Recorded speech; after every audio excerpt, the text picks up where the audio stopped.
we have unicorn. Sorry, Gerald. Oh, that's okay. Even if we have unicorn heads on our unicorn horns on our heads.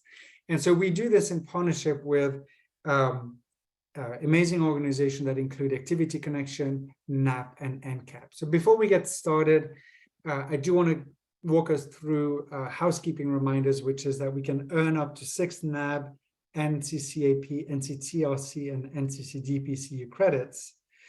To earn the credits, you need to attend 1 full session or up to 6. And please fill up the survey no later than Friday, June 30th, so we can process these. And just due to the high number of attendees and the holiday weekend, just know that you'll get your CUs by July 7th at the very latest.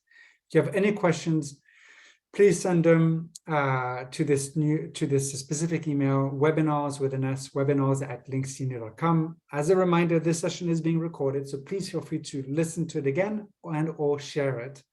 And as we're using Zoom, we have both the chat and the Q&A feature. But if you want to chat with everyone and contribute to the discussion, which has been quite amazing today, please make sure you select everyone. So without further ado, let's get into our session today. I think honored is a good way to start. I'm actually excited and just impatient to hear our discussion. So we're going to be talking about how we bring res engagement to life with creative expression. And so this was one of the common themes today. So I'm so excited to kind of wrap up this summit. And I'm honored to have Casey Pax, psychotherapist, caregiver, coach at Kinto, Tiffany Richardson, co-director of learning and engagement with the National Philharmonic, and Carolyn Idassis, the AVP of res engagement with the Mather. And I think, Carolyn, that you are all going to drive the slides. So I'm going to stop sharing and I'm going to let you take the stage. And thank you again for being with us. Thank you so much, Charles. I do not usually start presentations grinning ear to ear like this, but I am, similar to you talking earlier today, I am a dementia nerd. I am an ageism and ableism nerd, and Casey and Tiffany are the people that I call when we want to geek out about those topics and dream up the books we would love to write together at the intersections of aging and the arts and activism and making change in systems. And it's just been really exciting to tune into the sessions I could today that we're also talking about those things. So I feel like we're going to build on a lot of things you have heard already today. So I'm going to share my screen and get us going from the beginning. So here we are.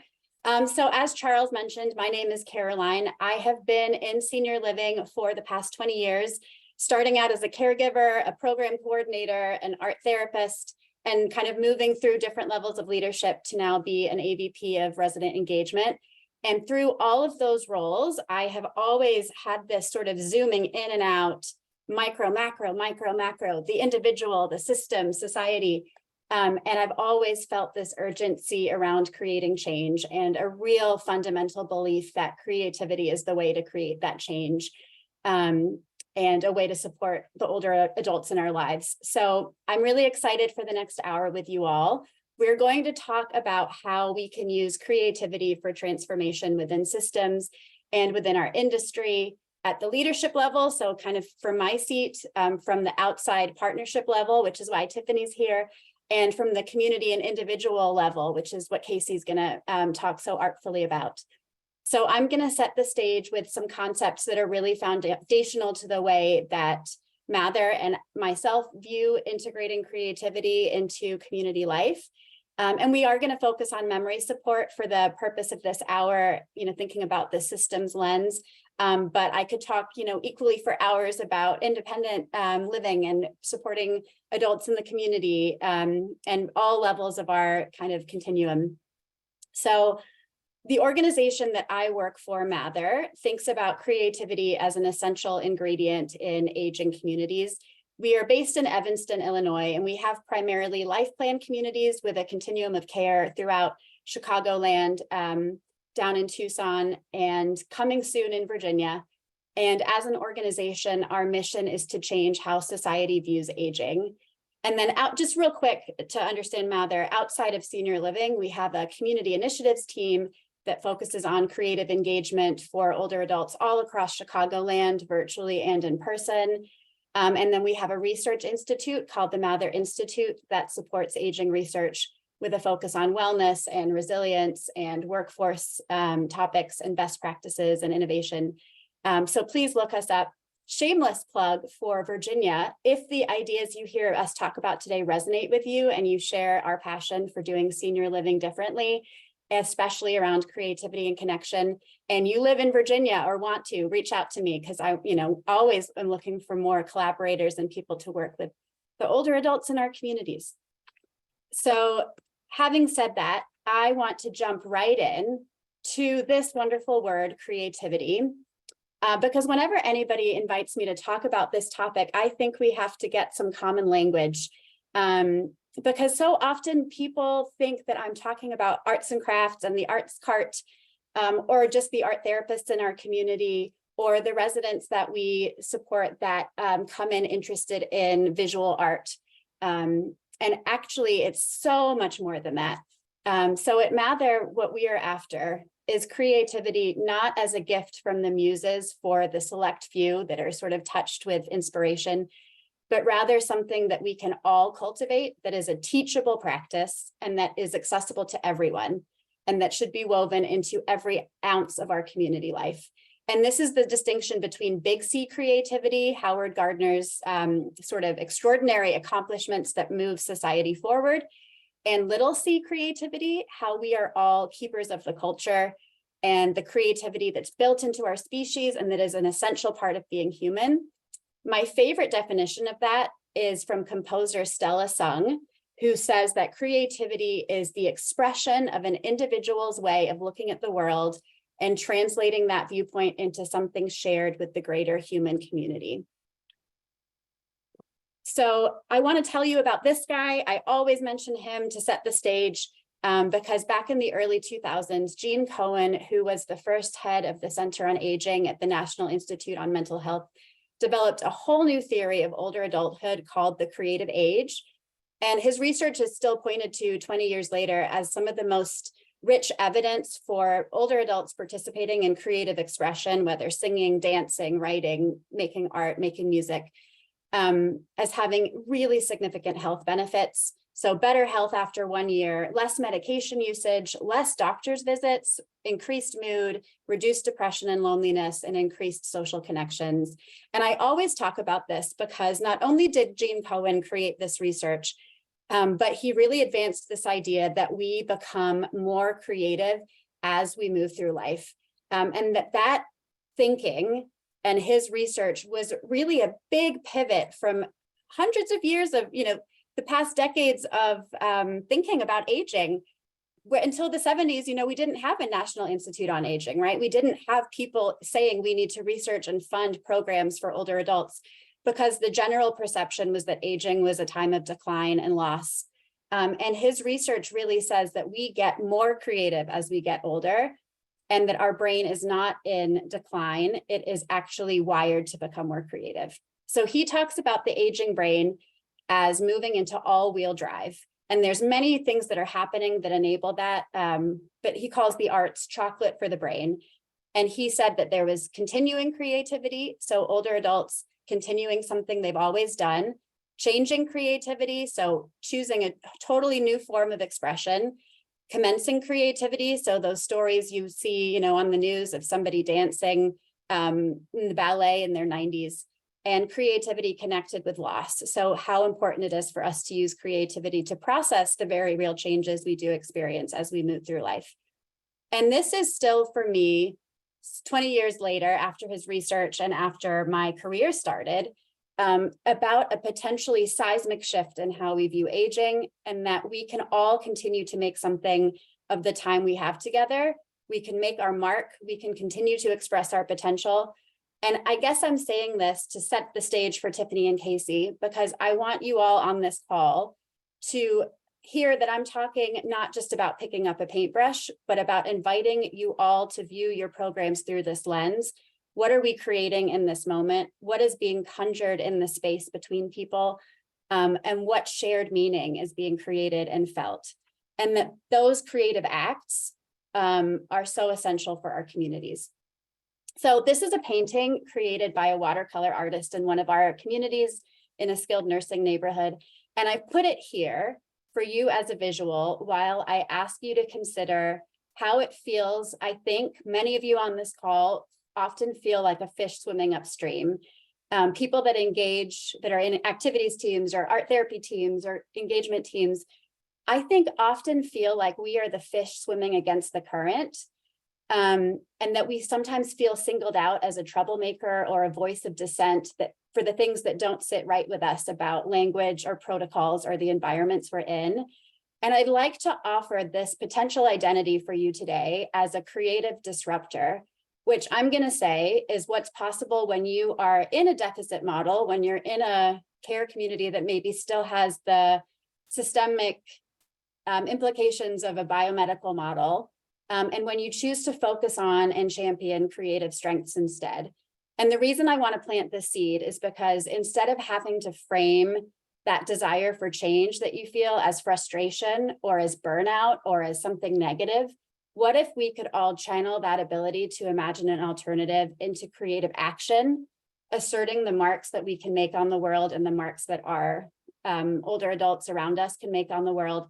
And that is why I love that Meg and Ashton talked earlier, because I'm talking about the same thing. And where that becomes especially poignant to me and important and urgent is the way we do memory care. So our community's approach to memory support is creative strengths-based care, creativity not as an activity within dementia care, but as the key to well-being in environments for people living with cognitive impairment. And that is because our society's dominant value systems, talk about Ashton talking about ageism and ableism intersecting. We are taught to value independence, reason, control, identity based on past success. And within that value system, dementia is a massive loss, a massive identity problem, right?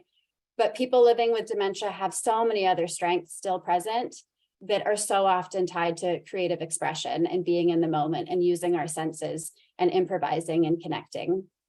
So that's what we build our programs around and celebrate those strengths every day. So I want to kind of plant that seed.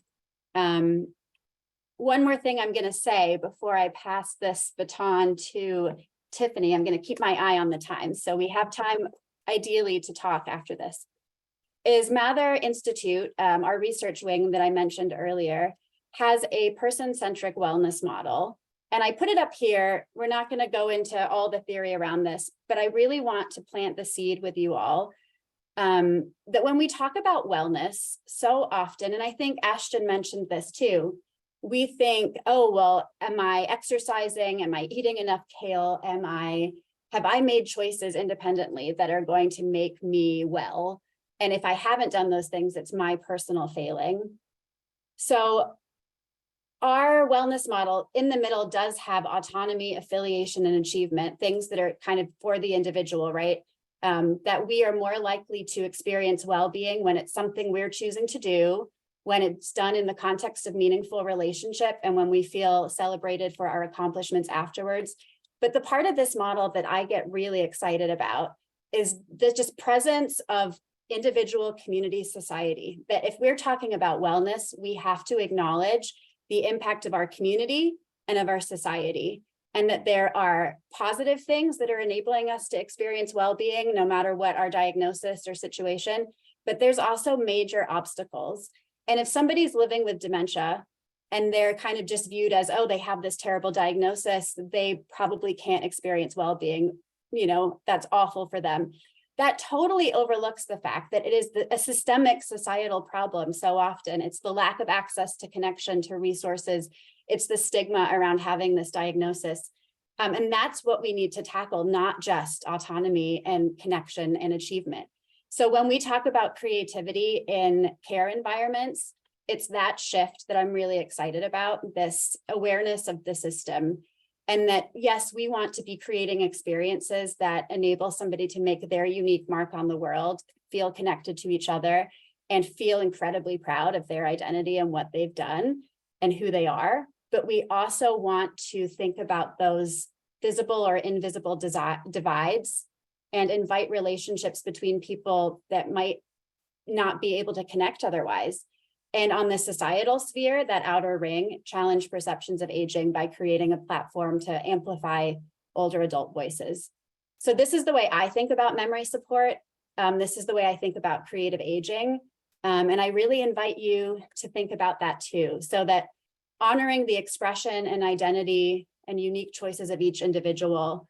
When you hear the word autonomy, people often think about independence, right? And that's in, Gwandi's book, Being Mortal. He says, independence is not the goal. Who of us is living fully independently? So let's get over our reliance on trying to stay independent all the time and think about autonomy as being the authors of our own lives and making marks on the world. And creativity is hands down the best way to do that.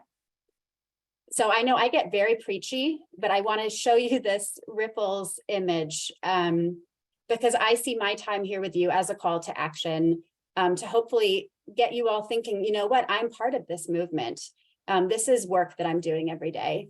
I wanted to show this ripples image, thinking about those systems rings, because it's so important that we be able to move back and forth from individual to system to society, holding our individual connections at the core and thinking, how can we support each individual person that we care for in front of us? But then also, how can we think about these ripples out of that? So by being in the middle of the circle, you have the power to ripple out much further than you realize and share creativity across those levels. So we in our communities talk about a culture of creativity. Our residents are creators, not just consumers of culture, and they are participants in the human experience, not just recipients of care. So from my seat in leadership of senior living, I see the change I can make to be about embedding creativity in every role, not just the engagement team, not just the art therapy team, every job description, every environment, and then helping other people outside our communities or even outside our industry think differently about senior living settings and care settings, and defining our residents as inherently creative. And I want to touch on real quick before I introduce Tiffany, the importance of collaboration, because that for me is such a key piece of this whole vision that we have.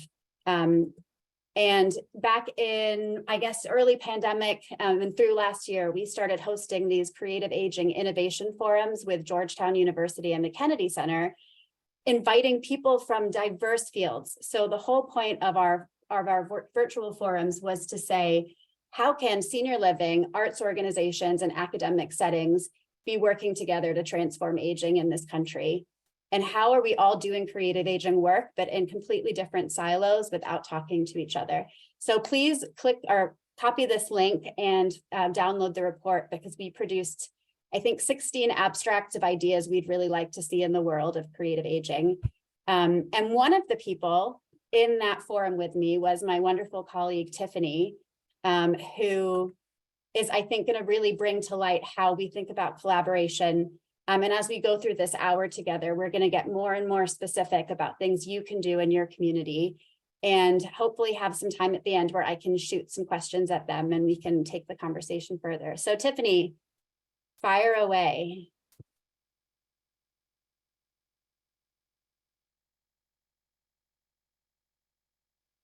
Thank you so much, Caroline. It's so wonderful to be here with you all to really delve into what it means to be in partnership with a place like the Mather, and where creativity has the power to completely transform a partnership. So National Philharmonic is based right outside of Washington, D.C. in Bethesda, and we perform there, and we perform also in Virginia, Northern Virginia, really close to where the new Mather residence is opening up. And what we're doing at National Philharmonic is really reimagining the role of a symphony orchestra within its community.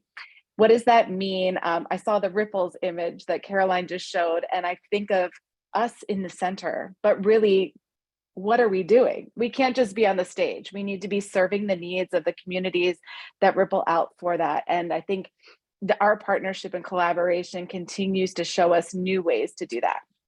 So we're very grateful to have partners that are interested in challenging the traditional modes of partnership. So in our partnership, we address these goals together.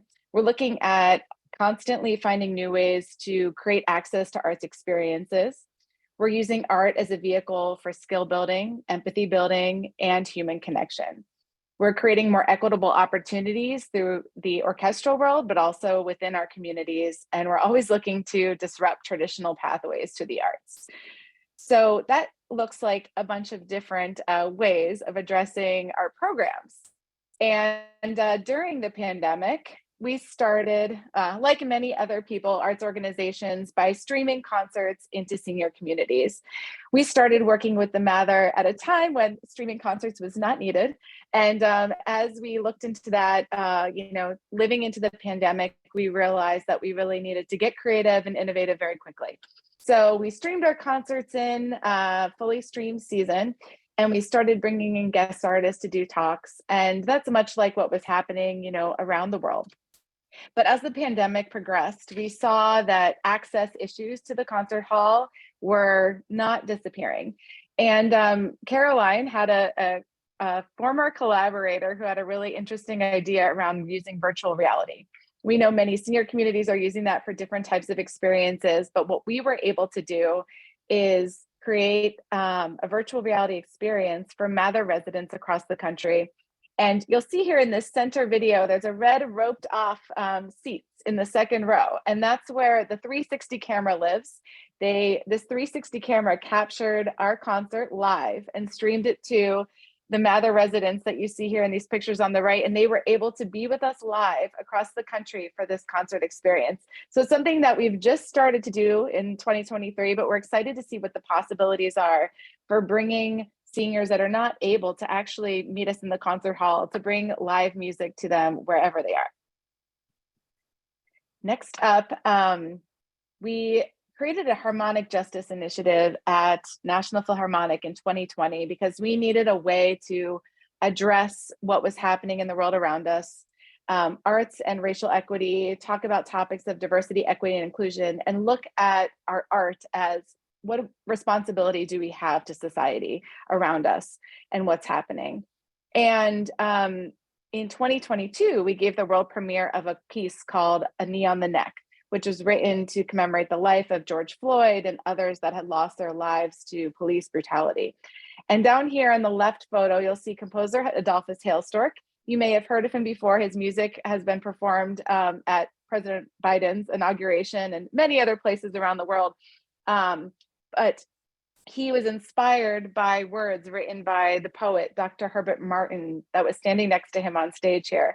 And he wrote this piece of music, and it has served as a centerpiece to discuss issues of racial equity, issues of what's happening in our society, social justice, and how we as artists and as community members can really participate in making change going forward.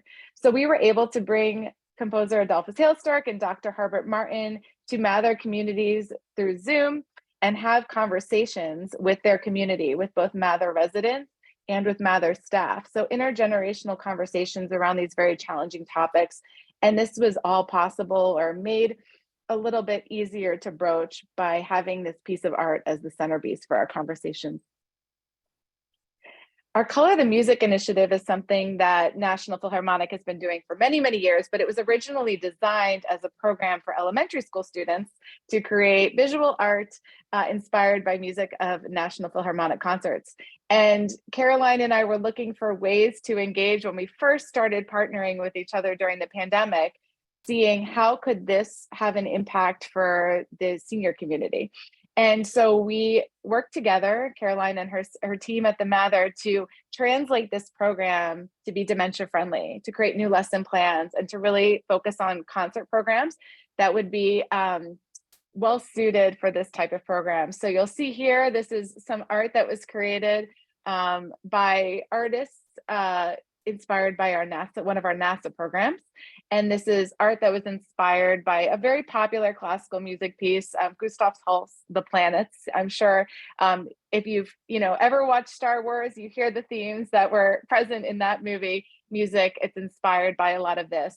So that was an easy way to use music to create visual art and to create programs that can be done both, in a short term, inspired by online or streamed performances, but also by live music as well within senior communities. And this actually grew into a much larger program with NASA. And NASA is a multi-year collaborator with National Philharmonic.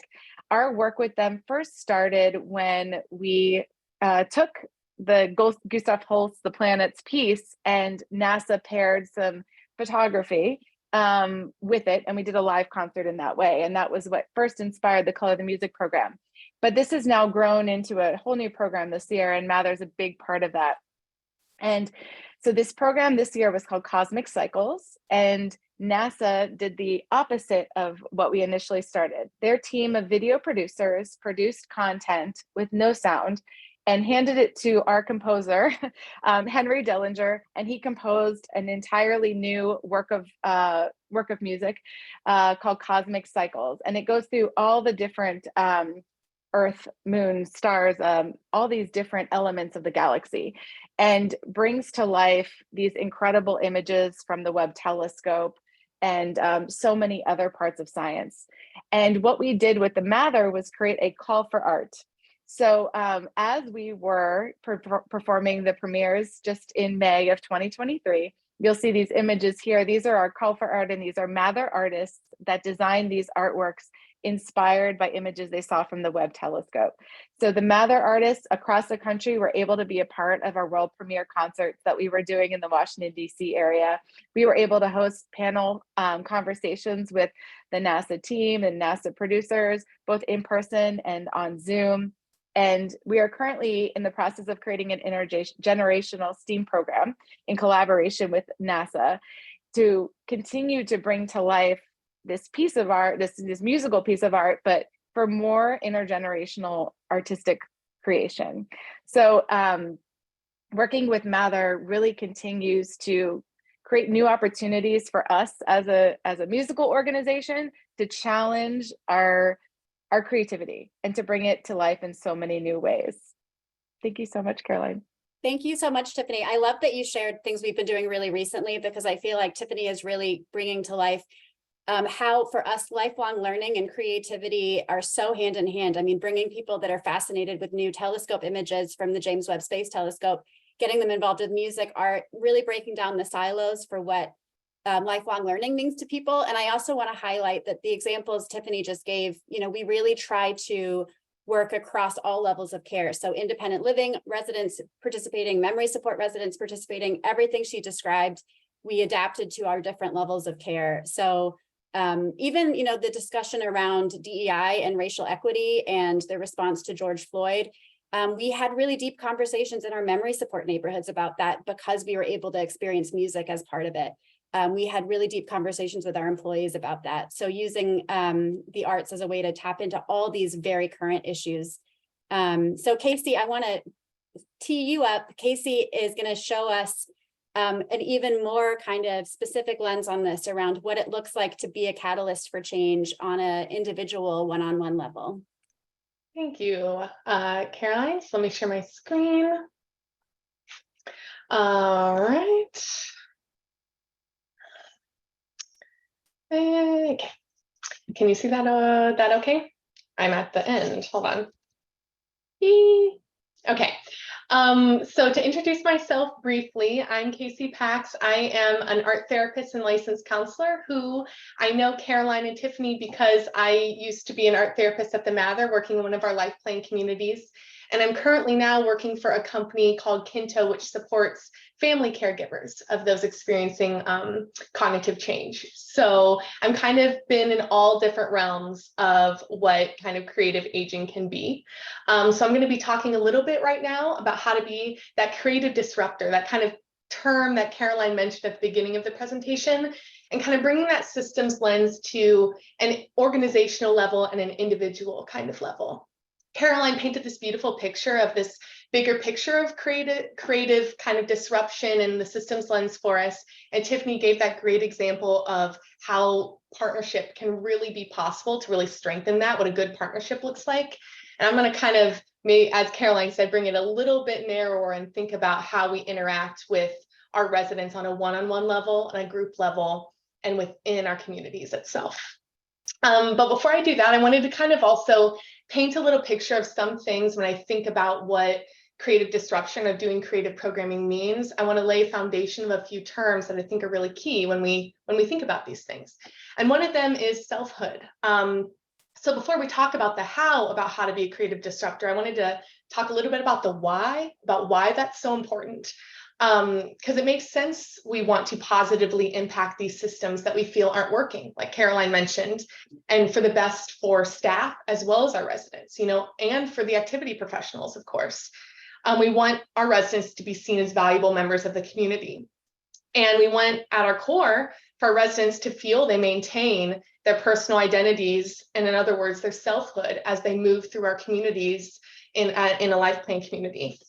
And personal identity is something that we develop through our lifetimes. It's simultaneously sometimes who we are, it's something we have, and it's something we act out in relationship to other people.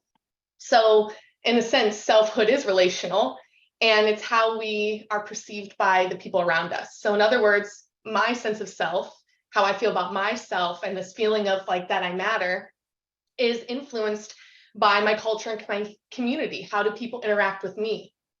So meaning, you know, it's easy to see how a system could either reinforce selfhood for its residents, or it can take it away. And I think our role as creative disruptors is to challenge those systems in order to reinforce the selfhood of our residents and our communities. And how do we do that, right? To really disrupt a system, or thinking about reinforcing selfhood and make it, you know, that change sustainable, we have to be responsive to the actual needs of the individuals and of the whole in our communities. You know, we have to think about what are our residents really needing, what are they really feeling? And that's a deep listening, and that's really an attunement. It's a reactiveness we have to the people in front of us, to the situations and the problems that our organizations are facing, right? And it's through this reactiveness we form relationships with each other. A psychologist, Dan Siegel, who I really like, he works a lot with attunement. And he said, attunement at its core is more than empathy. It's allowing our own inner worlds to shift, to become more resonant with someone in the inner world of another. And it's through that understanding that we get the sense of being felt. And through attunement, we reaffirm that selfhood of others, giving them that feeling of, I see you, I see your own unique needs, and I'm coming alongside you in that space. And attunement takes curiosity. It takes for us to look at the clues around an interaction, around the context, body language, instead of immediately going to solution focus mode. And sometimes we feel like we want to jump right there. But to attune, we really have to take a step back and try to better understand our individual residents and their environment. And we have to, you know, it's linked with communication. To deeply listen and be aware of our residents' needs, we have to pay attention to the verbal and nonverbal communication that they're giving us. You know, what about facial expressions, body language, gestures, or sounds, right? And lastly, when we enter a space, especially one we want to change, we have to understand what we're really working with, right? We can't change something if we don't really understand it. So what goes into running a programs with individuals, talking to staff, or having an individual interaction? We have to really understand, you know, what's the context at play? Who are the people at play? Attunement requires clarification, requires us to ask questions, to define and get those answers. It's important to always remember too, when we enter these spaces and we have these interactions, we bring with us our own personal identities, right? Our own past experiences at play as well. And attunement requires us to recognize and tune into ourselves, our own prejudices, our own biases, our own cultural influences, and not forget about them, but remember we're in relationship with another, and both culture and identities are kind of working in turn. And as Caroline mentioned, creativity is everywhere in dementia care. I want to just reinforce, I mean, just tuning into these talks and hearing everyone speak, everyone who works in dementia care, I think it's a requirement of the job. You have to be creative. And attunement and understanding of selfhood is so important when we think about creativity, because we have to find ways to connect to others, encourage connection within the system. And what's so wonderful is creativity already does this naturally as, you know, a part of when we engage in creativity, we're already doing it. As Caroline already mentioned, that creativity can be vast. It's not just visual arts, music, all of those things. It's a way of thinking. And as a practitioner working within the systems of life plan communities, especially when working with someone who experiences cognitive change, creativity it gives you room to ask beautiful questions, to engage, to redirect, and find solutions to problems.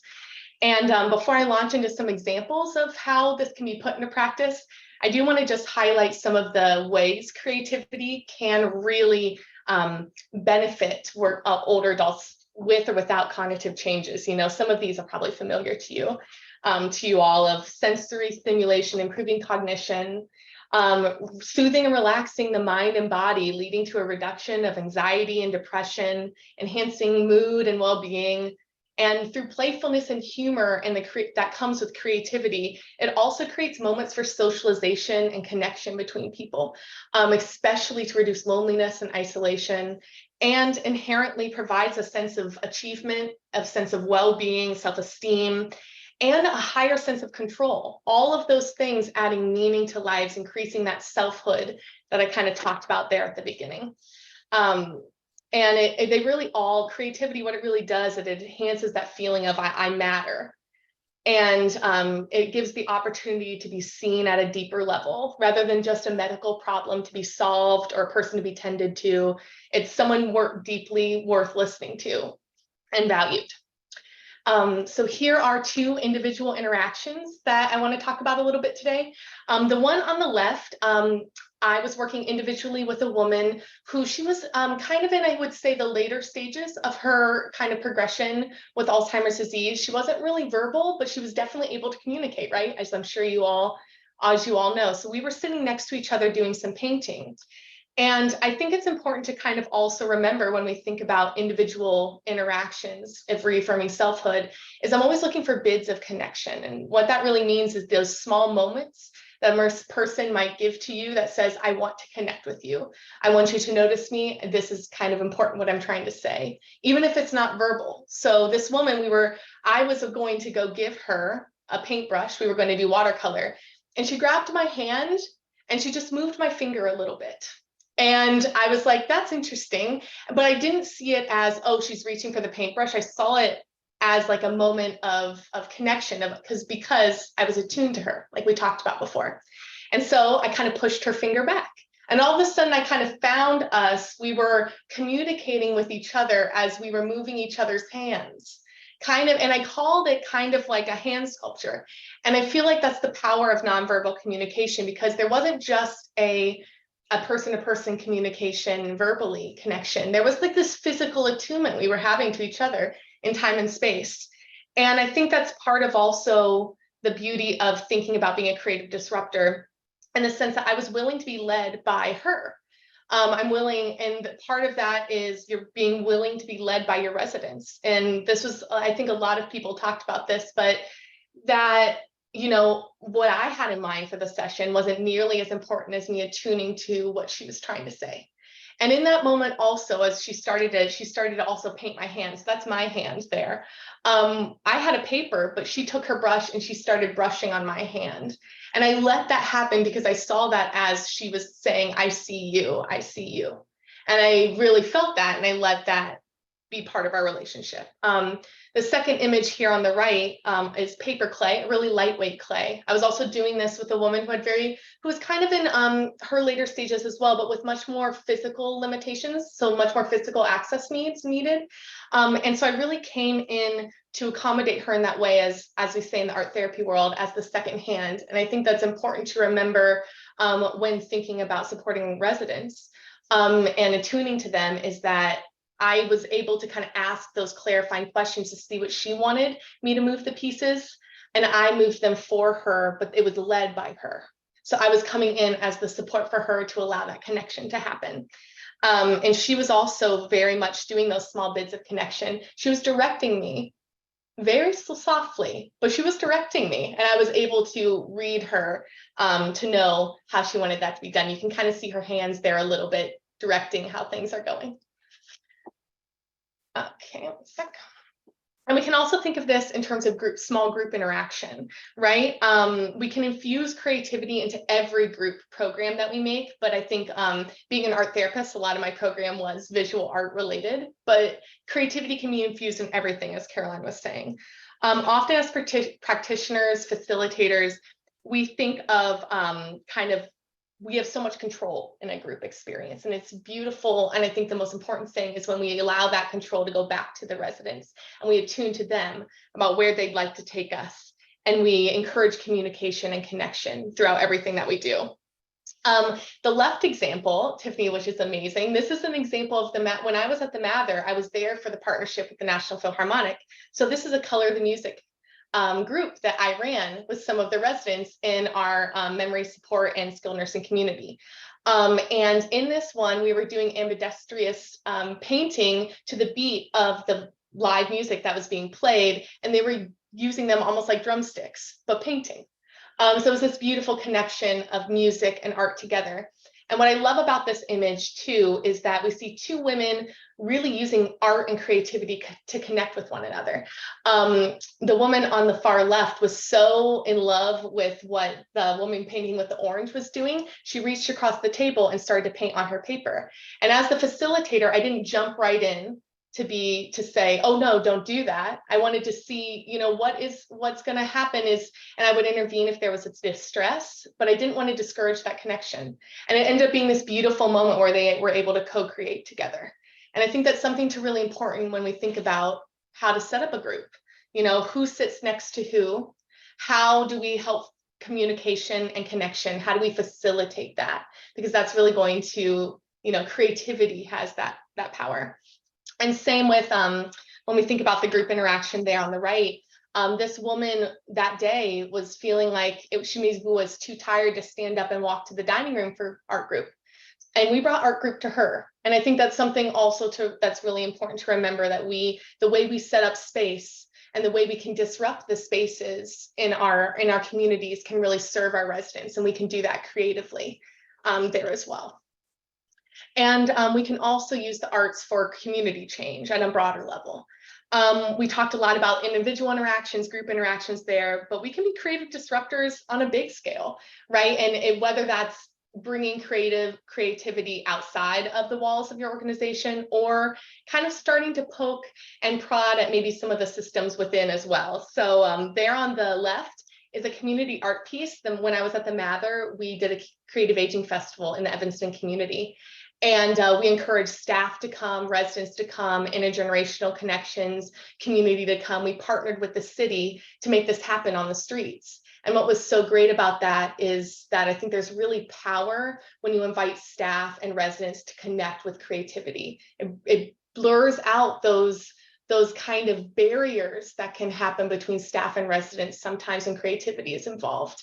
They almost dissipate and you meet as creative adults who are connecting, despite the roles that you have within your organization. And then the image on the right there, we as art therapists, me and the other fellow art therapists, are really seeing a need in our community to address grief and loss after the passing of residents. We really felt like there was a big need for that in the community. And it was this part of the system that we said, I think we can change something about this.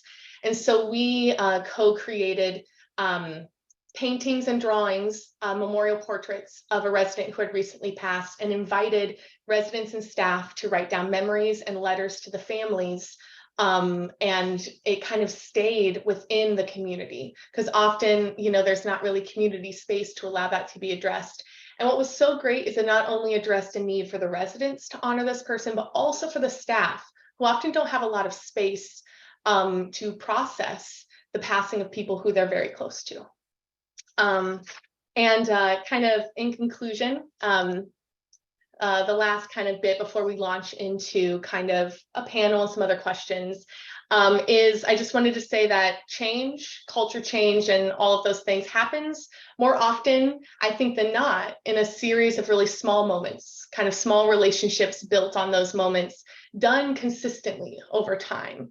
And that's what kind of leads to change. The creativity you all possess, like everyone on this call possesses as leaders, as changers in the field of aging, that if we all do small actions, can lead to that big change. It's not necessarily one grand overall gesture. But if we take those individual moments to acknowledge selfhood, attune to the people we care about in your communities, then we can really lean on creativity to be that driver of the change.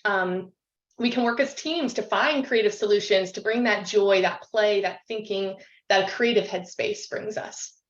And we can disrupt those systems of oppression, and for older adults and our residents as a whole. And I love this quote from Maya Angelou that says, you can't use up creativity. The more you use, the more you have. And I think that's so true. I will. Thank you so much, Casey. So I'm like brimming with thoughts, because I think that I love that we started very big circle, right? I'm, thinking about industry, systems, job descriptions. How do we change the course of this as a country? And then Tiffany, you so beautifully showed what it means to be somebody working outside of senior living, outside of aging services, thinking, how can my orchestra, my symphony, be part of these societal needs we have, whether it's aging or racial equity or, all these different things. And then Casey beautifully brought home what this means if you're even just sitting one-on-one across from somebody, or if you're responding to somebody passing. And it makes me think about, if I could design the panel of my dream, right? We would have 20 people here, and it would, this conversation about creative aging would also include the, 90-year-old who still teaches a line dancing class in our community, or, the memory support resident every morning that plays piano after breakfast for their neighbors, or the concierge or, server that comes up and sings opera when they get a chance to be off their, host stand. And all the different people that to me are part of what creative aging means in senior living. I will share one other thing before I ask you both some questions. Sure. That when I moved into different levels of leadership, I thought initially, oh, I'm supposed to start worrying about these things, and I should make it look less like I'm still doing these things. And the epiphany I had is, no, I'm going to be here in my, imaginary virtual office, but my role in a leadership position, and continue talking about creativity, and continue talking about strengths-based dementia care, and continue talking about changing what we mean by a care venue. And yes, continue to also think about independent living and citizenship and hospitality and budgets and all of those things, but don't be afraid to continue this call and just use our positions to invite more people in. So having said that, the topic that comes up for me is burnout, right? When you go through decades of years of trying to make change in systems, trying to encourage other people to think differently. I know for me, it can feel like a roller coaster. I think you can all tell we're very passionate and excited about this, but there are days where I feel like, oh, I'm giving the same presentation I gave 10 years ago, with the needle moving. So I'm so curious how both of you feel about maintaining your fire and believing that change is possible. I don't know who wants to take that first. I can take it too. Okay, I'll take it. That resonates with me deeply. I feel like you couldn't have gone through the pandemic working within life plan and long-term care community work without that question being very important to you. I think for me, what helped was remembering that change doesn't have to be a grand gesture, that you can't change everything all at the same time. Like when I narrowed it down to that micro level, when I was like, I'm sitting in front of this person and I'm going to attune to them the best I can in this moment and make that difference. And be in that moment. That's when it was like that. I felt like I was making a difference. Because I think what burnout really is that you feel like you're just a hamster on the wheel and nothing's happening. You're not moving forward. And I think that that's when burnout can be really dangerous, when we feel we aren't making a difference. And for me, it was remembering that everything that I'm doing is making a difference, especially when stuff's outside of your control. So that was the biggest one for me. I had like a quote I kept saying to myself. I feel like I might have told you this, Caroline. When I was like feeling really burnt out, I imagined that within me there was like this well. Being an art therapist, we talk in metaphors, if anyone knows an art therapist. But I imagined there was like this well within me of like hope and resilience. And For burnout for me felt like the well is dry. I am done. I'm tapped out. And during the pandemic, I had to remind myself, I say to myself, my well of resilience is not getting depleted. It's just getting deeper. We're just going deeper for more of that resilience and hope that we have. Yeah. You're muted, I Caroline. was going to say, what about you? You experienced, the overwhelm of the pandemic in a different way, being in a performing arts organization. So what are your thoughts on this? Yes, really interesting actually to think back. Even like thinking back into that space, my body feels different. It was I'm a trained classical musician. I'm a violist, so not only working in like a realm of code, learning and engagement as an administrator, but as a performer, having that ripped away. And you're suddenly performing in a room all by yourself. And so what really happened for me was learning how I could activate creativity. I love the quote you just shared, Casey, that it's endless. The more you use, the more you gain. Really had to learn that creativity was available to me in so many different ways. At first you feel like your whole identity is taken. And then when you're feeling burnout, it's like, I'm never going to get out of this hole, the well of going down the negative side of that. But then once you start to experiment, realizing you can be creative in ways, and part of this is working with you, Caroline, creative in ways that you never knew you could. And part of this was also like working in Color the Music workshops with older adults. They were doing watercolors and like, come on. And I was like, oh, no. I made the mistake of saying, no, I can't do visual art. And they're like, oh no, sit down. And so practicing that and being a learner again was one way to like build up this resilience and build up the well, and just realize that this is here for all of us. And one way to a really good way to deal with the burnout. I love that you both shared those, because I know for a fact that all of us, even, this far past the pandemic, whatever that means, we feel bad that we're a little burned out, right? You feel guilty. You feel like, oh, I'm supposed to be the person here that drives energy, that inspires people, that comes up with ideas, and how we need to really pay attention to how we're going to sustain ourselves. And I do think collaboration and seeing the creativity everywhere is a really strong way to do that.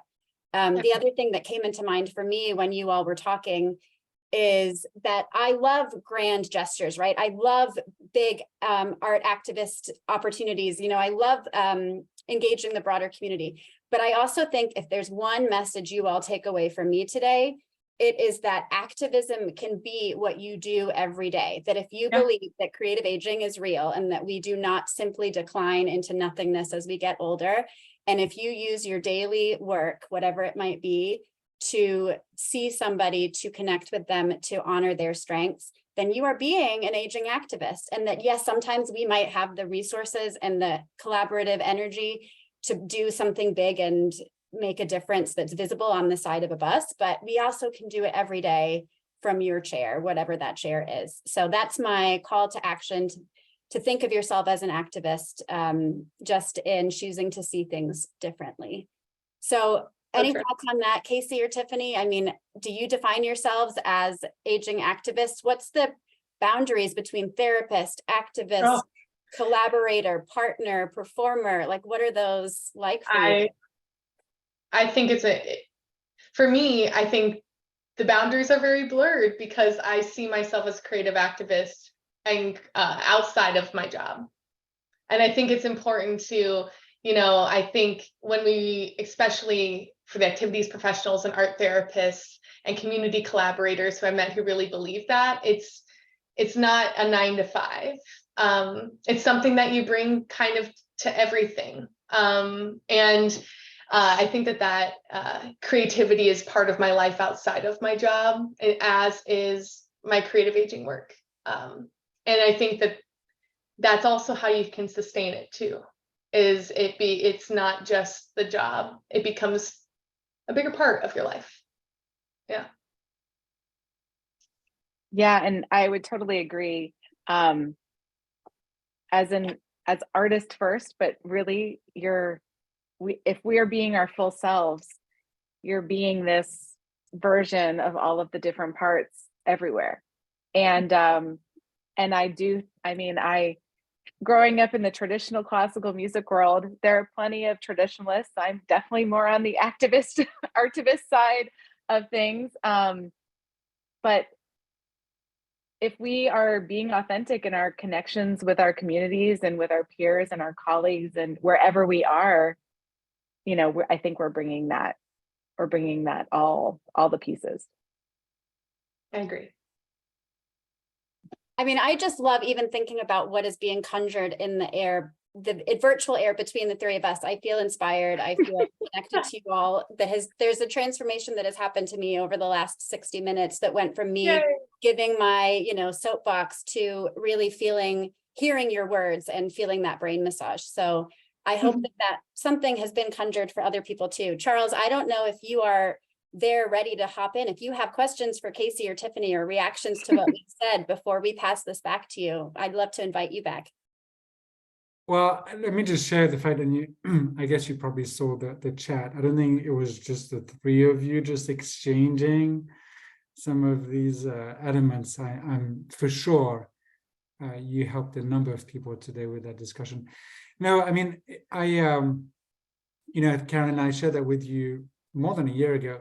I come from a place where personally I always thought that I was not the quote unquote creative type. And one of the things that I've learned in being with people like the three of you, like art therapists, is that it's just a matter of taking a step, right? It's just anyone can be creative. The only way you're not creative is if you say you're not creative, but then again, anyone can be. Yeah. So would love to hear your thoughts about that. And actually maybe something more tangible. How do you invite someone like me a year and a half ago? What's the three of you, your trick to make a creative person a non-creative person understand that they can be creative? I think what immediately that happened, like I feel like as adults, many of us lose a little creative juice, like this identity of being a creative person, because we associate creativity with the big C, like Caroline was talking about. And sometimes when some of the residents or even staff would come to me and be like, oh, I'm not an artist, I would sometimes I talk to them about kids and how playful and free they are, but they never think of themselves as artists. They just think of themselves as expressive. Yeah. And I would sometimes think about that, and because I'd have residents make art with me and then kind of be self-judgmental of themselves. Like, I feel like I'm in kindergarten, or this looks like I'm in kindergarten. And I'd say, well, I wish I could go back to kindergarten. I genuinely wish I could go back to kindergarten. The freedom of that to just be and make.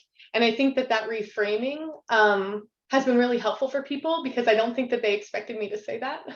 Yeah. And they're like, oh, I guess that that sounds pretty good. And I'm like, yeah, we can do that right now. That freedom. Thanks, Casey. With things. I wonder, Caroline, what you think? Can I know we have very little time, but throw in 2 seconds. I just saw somebody in the chat say this, that as much as I'm here advocating for creativity, I think we need to be very careful not to slap the word creative or art on things on our calendar all the time, right? Because people have these conceptions of what that means, they're going to say, oh, that's not for me. So the invitation is to think about all of our work in this realm, but not necessarily try to label it the same way. Like if you say that it's a music performance versus a chance to make music, different people are going to come, right? But if you're listening to music and also getting involved. So I think we have to be careful about the way we describe things. And also, Charles, one of my favorite things I learned in grad school about art therapy, about art, was an anthropologist talking about art as making special. So anytime in your life you were trying to make something special, you are probably using creativity. So if you're baking a cake, if you are thinking about what you're going to do to honor your loved one, anytime you are making special, that's where creativity lives. So I think that's a really great way to look at it. Thank you. I know we're over time, but I would love to hear, Tiffany, any advice or thoughts about that one, and then we'll wrap up.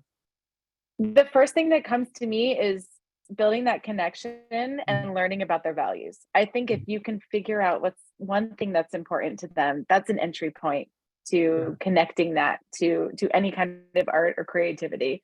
And we saw that with the NASA project. All, science, like people, everyone loves that. And then they're like, oh my gosh, I've never heard music like this before. It just opened new gateways. Well, thank you so much. I do want to pause also, and Caroline, thank you so much for helping us put together this amazing panel with people who really feel like your friends. So I now no longer doubt that they are your friends. I'm joking. But it's been great to have the three of you. Thank you so much, Caroline. Thank you, Casey. And thank you, Tiffany. And I love to use Tiffany's last word, because they are critical, the last words of our summit today, which is that it starts with our residents, right? It starts with the older adults we serve. And if we just take that step, whatever direction we want, whether it's creativity, whether it's leadership, whether it's these different things we're trying to accomplish, we just can't go wrong, right? So thank you so much. We're now going to close our 6th session of our Palooza today. But I would say that we would never would have been able to have a Palooza without having creative arts. So thank you so much.